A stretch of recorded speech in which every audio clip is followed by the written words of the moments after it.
Hello and welcome to Simply Solo Playthroughs at Solo Board Games on YouTube and other places. Today is our top five for the month of June of 2025. These are the top games that I played during the month. They are kind of in a most least to most played, with the exception, of course, of number 5, which is my lunchtime game, which is my number 1 game for the month almost always. And let's take a look at number 5.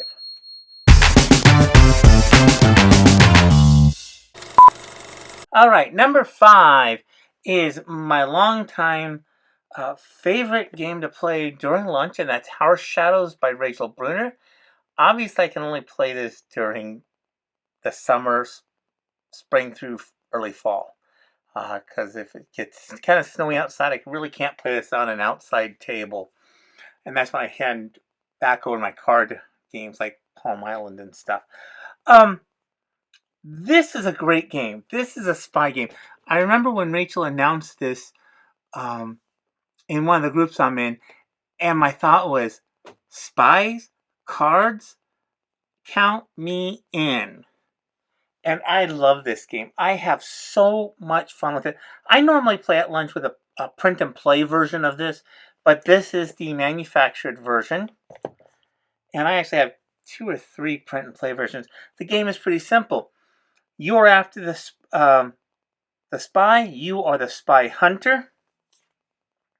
Spy hunter and spy are two differents. It doesn't matter which one you play with, and I normally have tokens that I play with. And so what you do is you can go on ahead and move. I'll move from the bank to the hotel, and I end up looking for a clue. Now I can go over here and look at the clues, and I can look at evidence, red herring, or a false lead. And I'm going to actually look at 2 false leads. And that's normally how I play this, is I look for the false leads first. That way I know what I can get rid of. The spy then takes a move. We find out from this deck of cards, which is really nice. So when you're shuffling, you turn about half of them over, you shuffle them up, and it's good. And they're shuffled up already. So I normally, if I have them like this, I'll flip and go like this. Or if I am like this, then I'll flip and go like that. And if they cannot move in either of these directions, you rotate it 90 degrees to see which direction they move. So he'll go on ahead and move over here to Sunrise Park. He will add in a new discovery. We do not want to end up on the same card. The other thing we do not want is we don't want to move to somewhere and have a bomb. Because a bomb is bad, we have to either give away one of our clues that we have, or we have to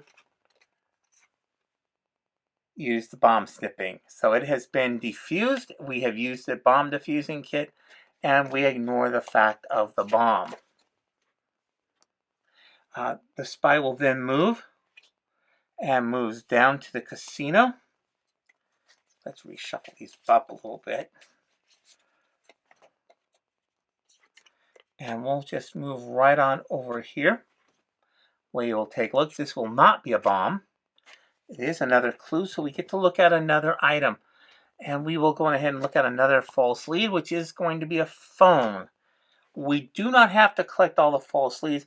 We do have to collect the 3 items of evidence. We also have to get rid of the red herring. How do you get rid of the red herring? Well, that's pretty simple. You have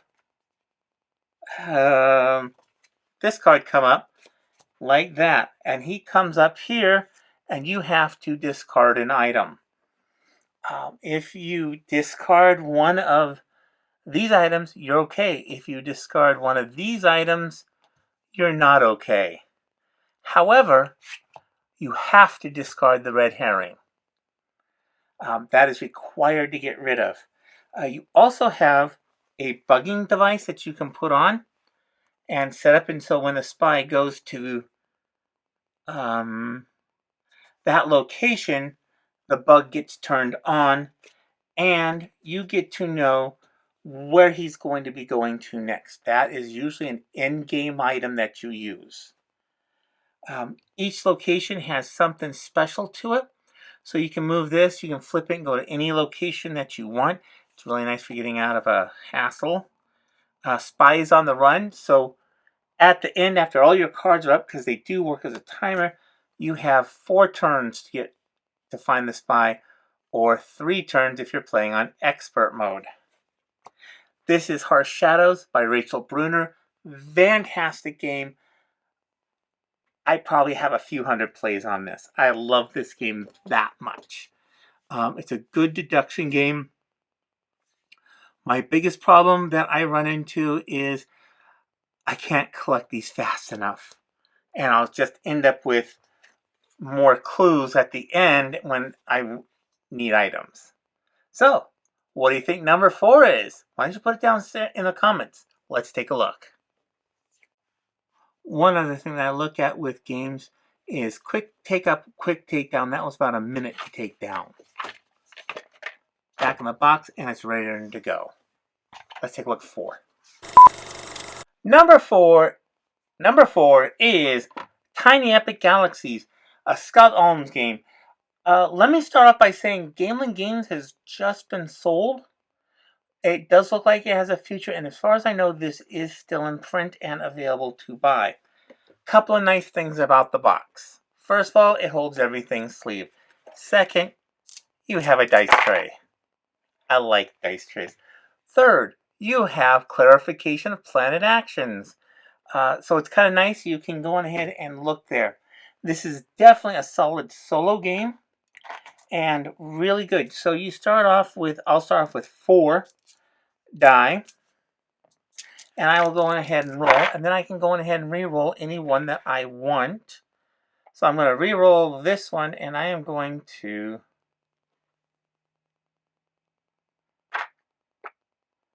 travel. And I am going to go on ahead and travel here. I will be able to do 2, 1, 2, and this goes into my victory pile, giving me 1 victory point. Victory points are good no matter what. First one to, I think it's 21 points, if I recall correctly. Yes, it does. Why am I saying that? First to 21 gets it. This mat is from the print and play version, which I do have. So, yeah. So this card then gets replaced. When I am playing solo, I move the cards down. So that way, he's not always there at the first one. So that ends my turn. And I will be able to, if I had a, for example, if I had a, that,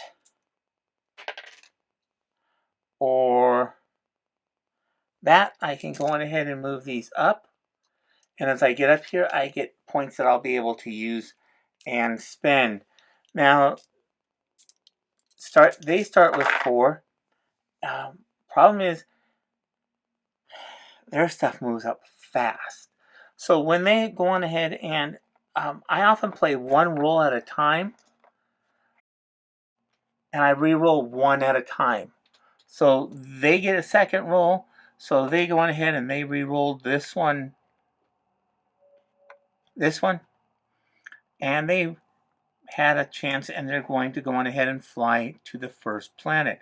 They then have this, so they're, I'm sorry, the money. Where's the money want to go?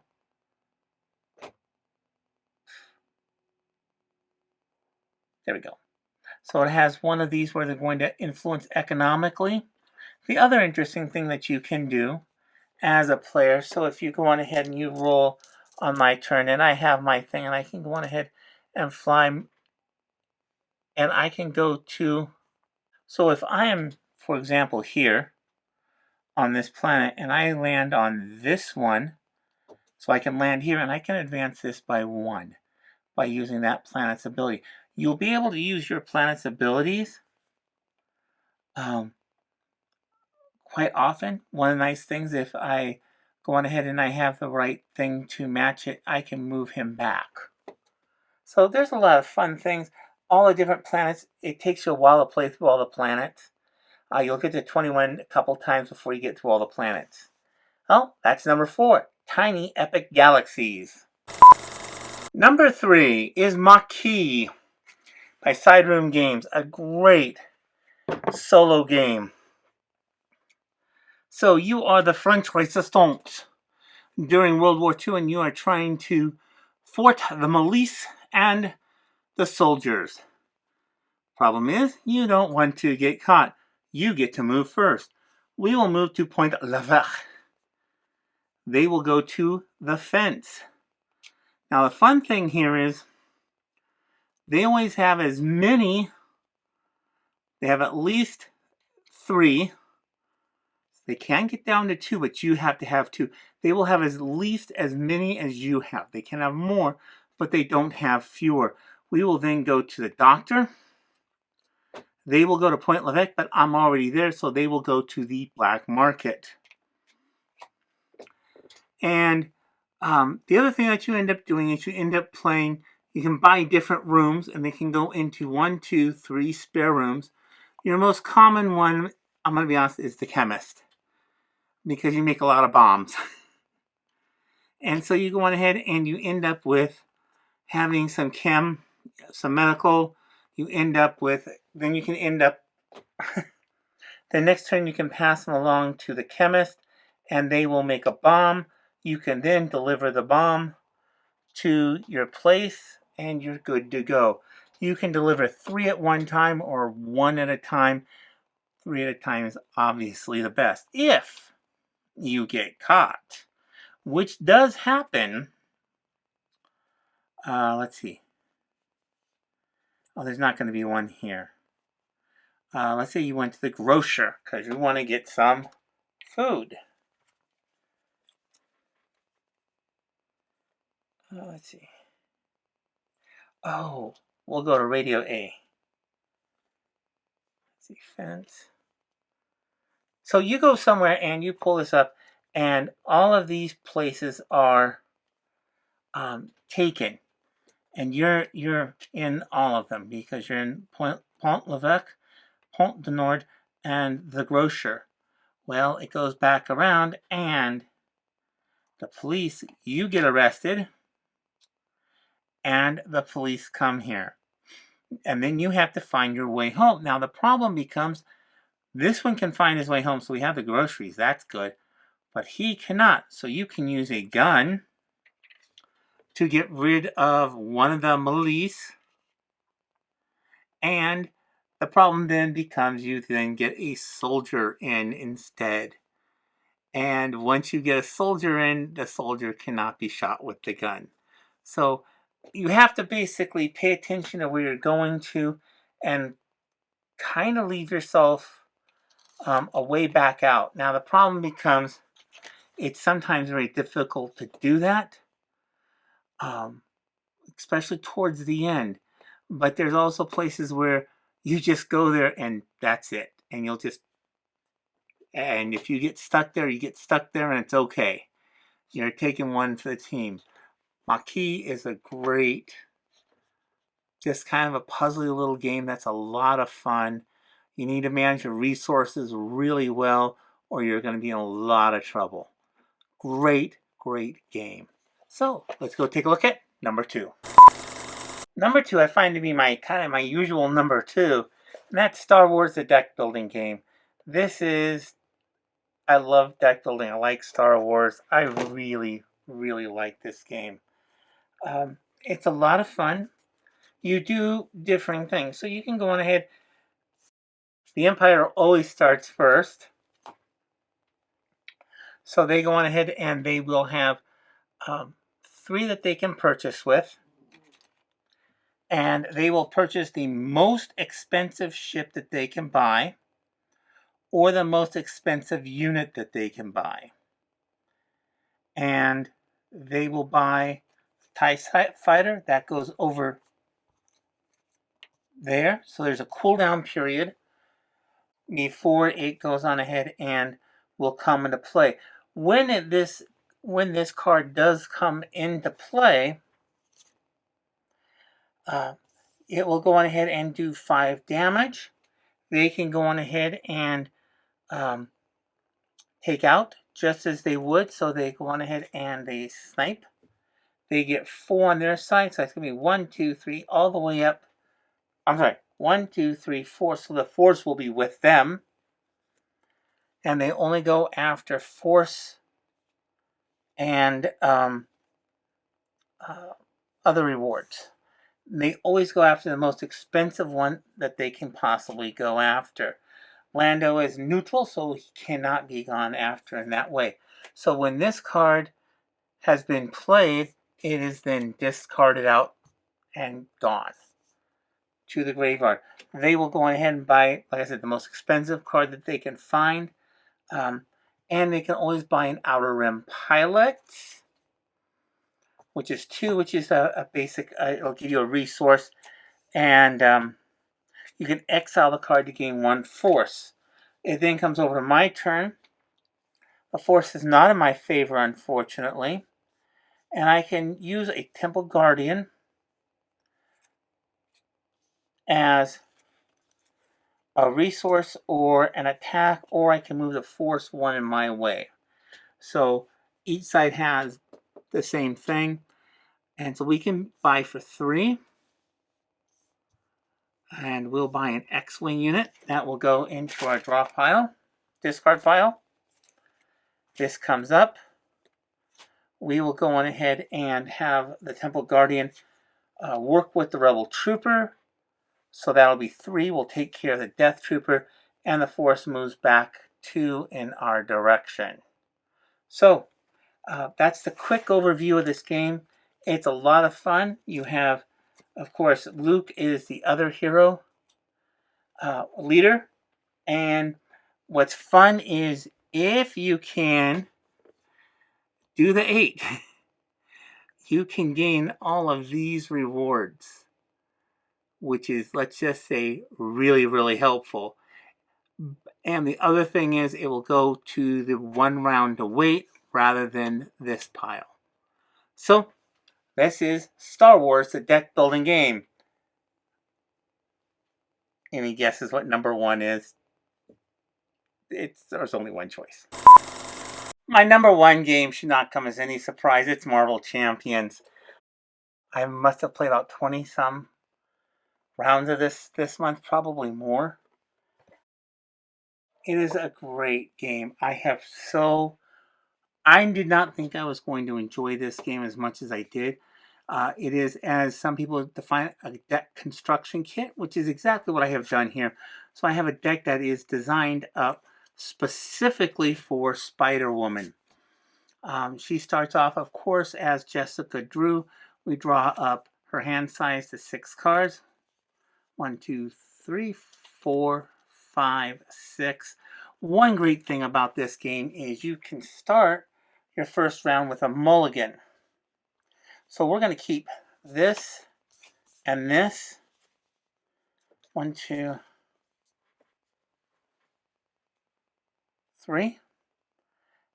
We're going to go ahead and discard those. We get to draw up 3 more cards. 1, 2, and 3. There's the card we are looking for, which I was going to use Nick Fury to dig for her. That's the person we want. But we go on ahead and we can put 1, 2,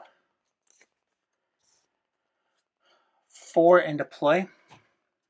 Captain Marvel goes into play. Jessica will look at the top card. One of the cool things about this game is everybody has an obligation card that they have to deal with. In this case, it's only going to do damage, which will be 2 damage. We will then take one of these, and I'm going to go on ahead and use Sky Cycle. This card ready for action to pay for it. This will give her aerial, so there's no kickback, and we can exhaust the card to ready it. So we go on ahead and Captain Marvel will do 2 damage. She will take 1 consequential damage. And and then we'll exhaust the sky cycle to have her ready back up. And she will again do, 2 damage, but this time to the Goblin Thrall. She takes a second consequential damage. And now Spider-Woman goes on ahead and attacks and will defeat the Goblin Thrall. Oh, we couldn't do that first. I wasn't paying attention, was I? So we would have gone Goblin Thrall, Spider-Woman, Captain Marvel again over here for 2. That's the game. It goes on ahead and it becomes the villain turn. The villain gets a boost card based upon the number of icons down here. So it does a total of 4 damage because she's righted back up. She did have a +1 for this. She will exhaust to defend, so she'll only take 2 points of damage rather than the 4. Then we get an encounter card, or also known as the bad card. And in this case, we're going to get, it's a treachery card. We have set aside for her a villain, and this goes shuffled back into the deck. I'm just going to place it on the bottom for right now because I'm not playing. And this comes in and is engaged with you. It's then your turn, and you get, of course, 5 cards. 1, 2, 3, 4, 5. See what we can do. Okay, first of all, we're going to play Pheromones. That will stun and confuse the Green Goblin, which is always good. We'll use Call for Aid to pay for the Night Nurse. That leaves us the Avengers Mansion, which is unfortunately just going to get discarded away. So, this is Marvel Champions. I hope you've enjoyed this. Make sure you like and subscribe. Come back later, see some of my other videos, and just watch them through. I'd really appreciate that. I hope you have a fantastic day.